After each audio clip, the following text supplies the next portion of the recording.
नमस्कार। Nation Hunt में मैं आनंद राय अपने सहयोगी आकाश सिंह के साथ आपका फिर एक बार स्वागत करता हूं।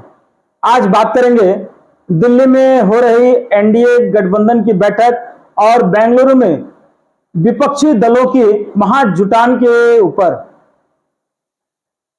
लगभग 26 गैर भाजपाई दल जो केंद्र सरकार के नीतियों और केंद्र सरकार के खिलाफ लड़ने को हमेशा तैयार रहते हैं, वो आज एक साथ एक मंच पर बेंगलुरु में इकट्ठा हुए।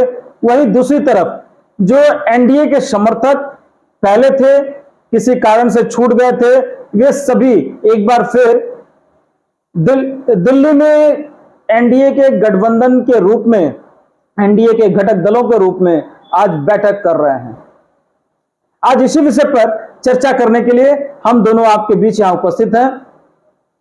नमस्कार आकाश जी, नेशन हंट में आपका स्वागत है। नमस्कार।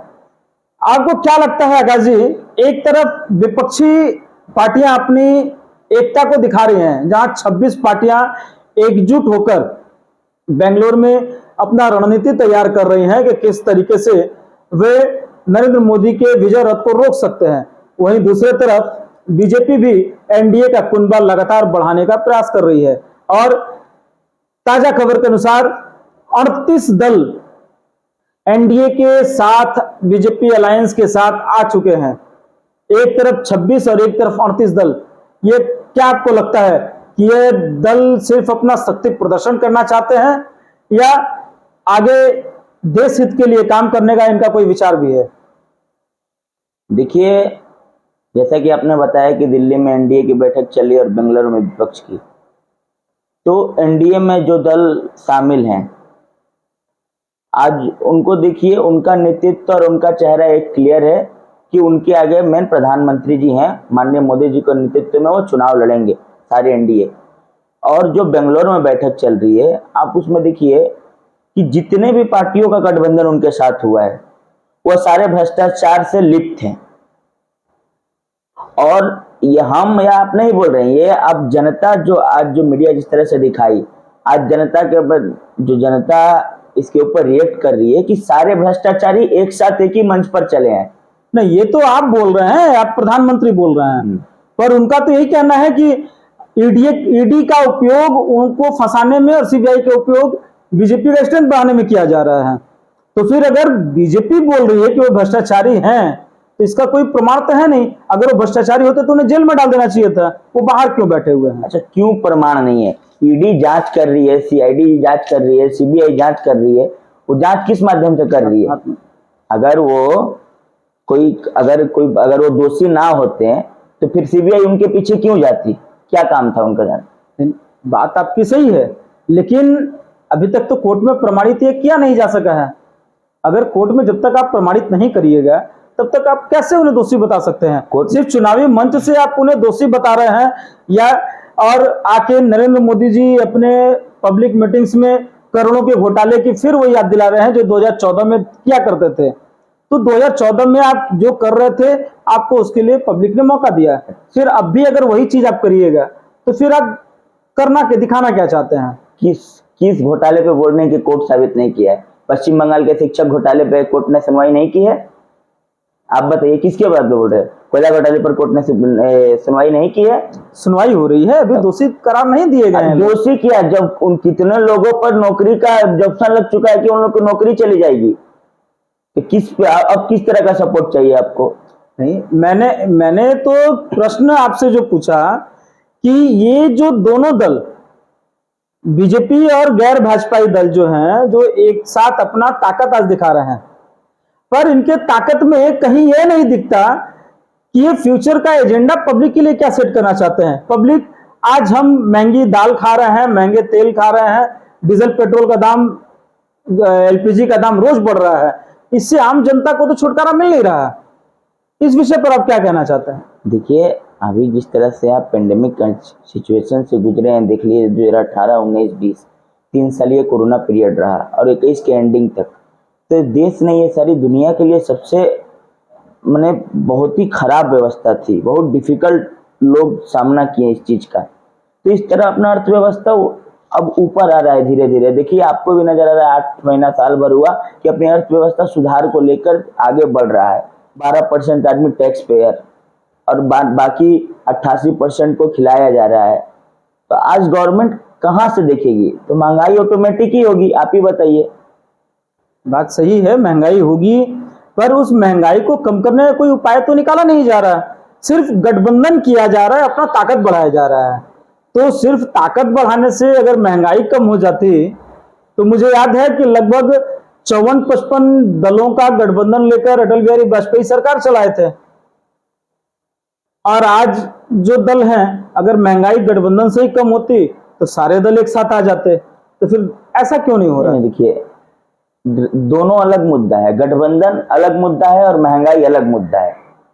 महंगाई देश की एक ऐसी मुद्दा है जिसके ऊपर चर्चा करना बहुत जरूरी है और जरूर इस पे अलग विषय होना चाहिए। पर अभी हमारा एक मुद्दा यह है कि गठबंधन का, तो अगर आप जानिए कि केंद्र में एक मजबूत सरकार रहेगी तो देश का विकास ऑटोमेटिक बढ़िया होगा। आप लोग भी जानते हैं कि अगर आपके घर का मुखिया अच्छा हो तो आपका घर का संचालन, ये पूरा निश्चित रूप से लिखा हुआ है कि आपका घर का संचालन जिस तरह से होता है उसमें किसी तरह का कोई दुष्प्रभाव नहीं आएगा। पर अगर आपका घर का मुखिया ठीक ना हो तो आपके घर का संचालन में कमी आएगी। इसी तरह माननीय एनडीए की सरकार, माननीय प्रधानमंत्री जी के नेतृत्व में जो एनडीए गठबंधन कर रहा है, हमारा मुद्दा सीधा क्लियर है कि हमें माननीय प्रधानमंत्री जी को, नरेंद्र मोदी जी को प्रधानमंत्री फिर से 2024 के चुनाव के बाद करवाना है।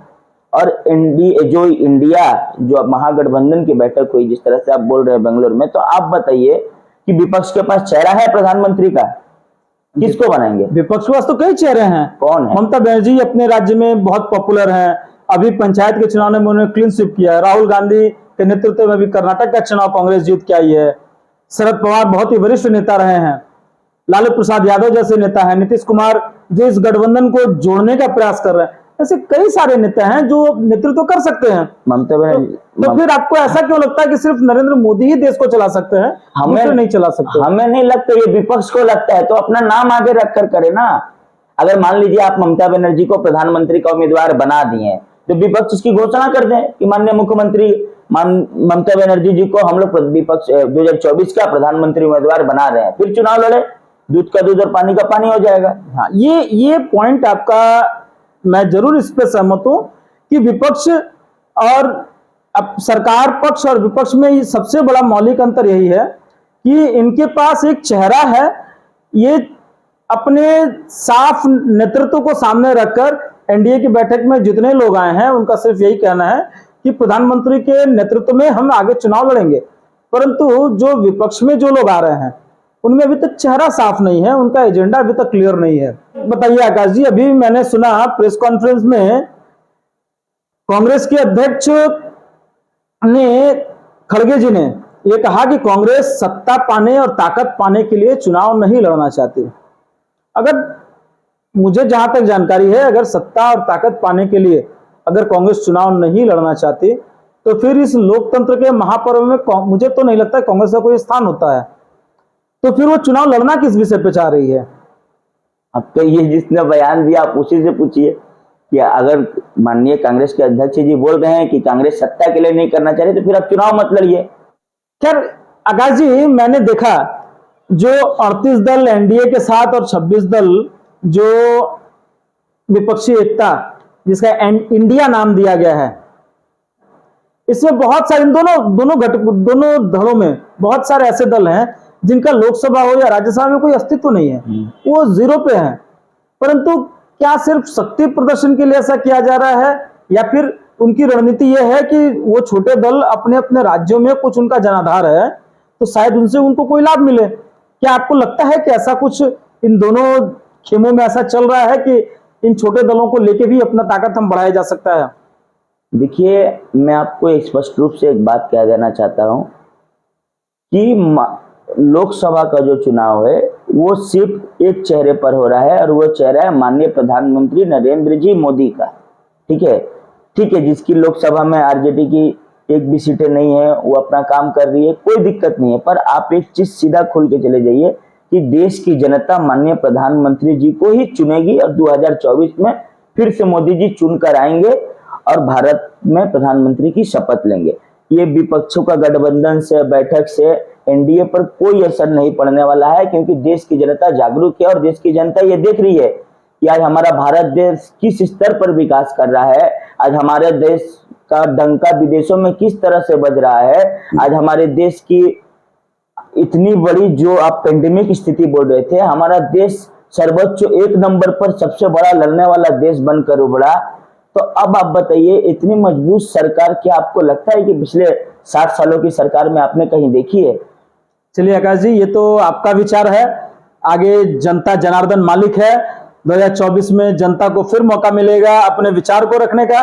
जैसे आप मीडिया के सामने अपने विचार रख रहे हैं, जनता ईवीएम पे अपना विचार रखेगी, किसे चुनती है और किसे नकारती है। एनडीए का गठबंधन दोबारा 24 में जीत के आएगा या विपक्षी एकजुटता एनडीए पर भारी पड़ेगी, यह समय बताएगा। इसी के साथ आज के इस चर्चा को हम यहीं समाप्त करेंगे। आगे ताजा तरीन खबर और सटीक विश्लेषण के साथ पुनः आपके बीच उपस्थित होंगे। इसी के साथ आपसे विदा लूंगा। नमस्कार, जय हिंद।